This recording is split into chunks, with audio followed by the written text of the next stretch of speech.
இதன்போது பதில் வழங்கிய ஆளுநரின் ஊடகப் பிரிவு ஜனநாயக தமிழ் தேசிய கூட்டணியின் அறிக்கை தொடர்பில் எந்தவித கருத்துக்களையும் தெரிவிப்பதற்கு ஆளுநர் விரும்பவில்லை என குறிப்பிட்டது.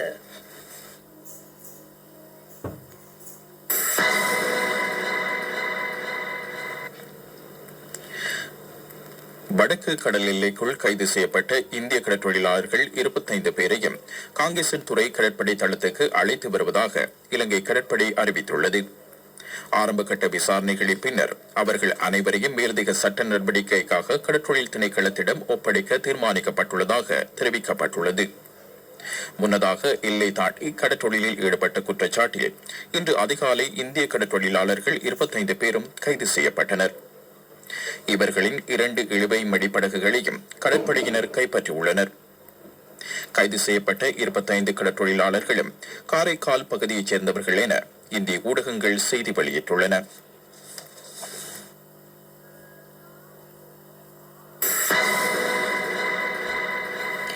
சுமார் 16 கோடி ரூபாய்க்கு அதிக பெறுமதியான குஷ்ரக போதைப் பொருளுடன் கைது செய்யப்பட்ட சந்தேக நபர்கள் 3வரையும் நீதிமன்றத்தில் முன்னிலைப்படுத்த நடவடிக்கை எடுக்கப்பட்டுள்ளது. கட்டுநாயக்க சர்வதேச வானூர்தி நிலையத்தில் போதைப்பொருள் ஒழிப்பு பணியக அதிகாரிகளால் சந்தேக நபர்கள் 3வரும் கைது செய்யப்பட்டுள்ளனர். இதன்போது அவர்களிடமிருந்து 16 கிலோகிராம் குஷ்ரக போதைப் பொருள் பறிமுதல் செய்யப்பட்டுள்ளதாக தெரிவிக்கப்பட்டுள்ளது. கைதானவர்கள் கொழும்பு மற்றும் வெள்ளம்பெட்டி ஆகிய பகுதிகளைச் சேர்ந்த 28, 33 மற்றும் 35 வயதானவர்கள் என விசாரணைகளில் தெரியவந்துள்ளது. அவர்களில் பெண் ஒருவரும் அடங்குவதாக காவல்துறை குறிப்பிட்டுள்ளது. சந்தேக நபர்கள் குஷ் போதைப் பொருளை தாய்லாந்தின் பாங்காக் நகரிலிருந்து கொள்வனவு செய்து அதனை துபாய் வழியாக நேற்றிரவு கட்டுநாயக்க வானூர்தி நிலையத்திற்கு எடுத்து வந்துள்ளனர். அவர்கள் கொண்டு வந்த பயண பொதிகளில் 60 சிறிய பொதிகளாக போதைப் பொருள் பொதி செய்யப்பட்டிருந்ததாக காவல்துறை தெரிவித்துள்ளது.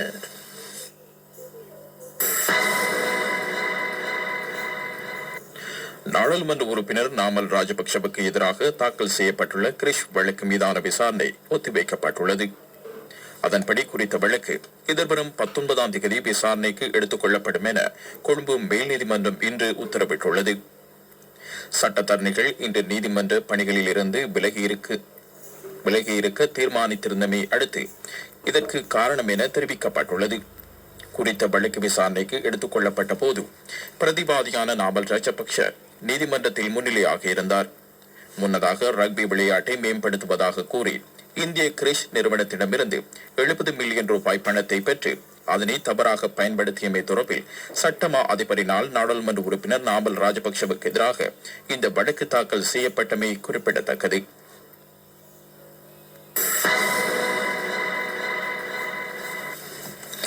அரசு பல்கலைக்கழக கட்டமைப்பில் விரிவுரையாளர்கள் மற்றும் பேராசிரியர்களுக்கு சுமார் 50% வெற்றிடம் நிலவுவதாக தெரிவிக்கப்பட்டுள்ளது. இந்த பிரச்சினை ரஜரட்ட பல்கலைக்கழகத்தில் தீவிரமடைந்துள்ளதாக அதன் முகாமைத்துவ பீட மாணவர் சங்கத்தின் தலைவர் திலின நிரோஷ் தெரிவித்துள்ளார். அதற்கமைய முகாமைத்துவ பீடத்தில் கல்வி கற்கும் சுமார் 2000 மாணவர்களுக்கு 12 பேராசிரியர்கள் மாத்திரமே கற்பிப்பதாக அவர் குறிப்பிட்டுள்ளார். இதனால் மாணவர்களின் கல்வி நடவடிக்கைகள் பெரிதும் பாதிக்கப்படுவதாக குற்றம் சுமத்தப்பட்டுள்ளது. இந்த நிலைமையால் மாணவர்களின் ஆய்வு பணிகளில் பின்னடைவு ஏற்பட்டுள்ளதாகவும் முகாமைத்துவ பீட மாணவர் சங்கத்தின் தலைவர் தெரிவித்துள்ளார்.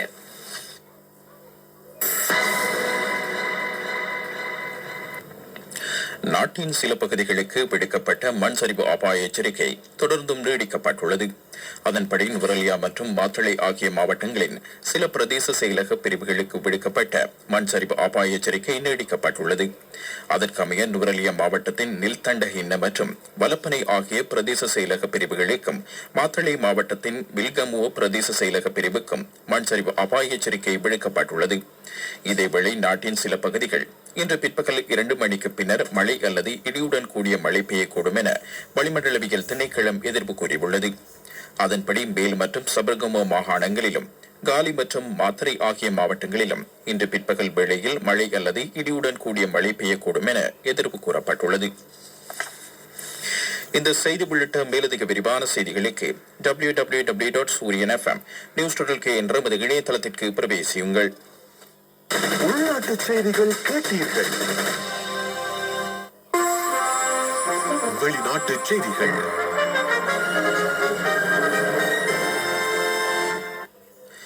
1967 ஆண்டுக்கு பின்னர் முதன்முறையாக ஆக்கிரமிக்கப்பட்ட மேற்கு கரையில் நிலப்பதிவு செயல்முறைகளை இஸ்ரேல் மீண்டும் ஆரம்பிக்க தீர்மானித்துள்ளது. இந்த செயற்பாடு சர்வதேச சட்டத்தை மீறி பாலஸ்தீனியர்களை அவர்களின் நிலங்களிலிருந்து வெளியேற்றுவதற்கும் இடமாற்றம் செய்வதற்கும் வழிவகுக்கும் என இஸ்ரேலிய மனித உரிமை அமைப்புகள் குற்றம் சுமத்தியுள்ளன. தீவிர வலதுசாரி நிதி அமைச்சர் பெசலெல் ஸ்மோட்ரிச், நிதி அமைச்சர் யாரிவ் லெவின் மற்றும் பாதுகாப்பு அமைச்சர் இஸ்ரேல் காட்ஸ் ஆகியோர் சமர்ப்பித்த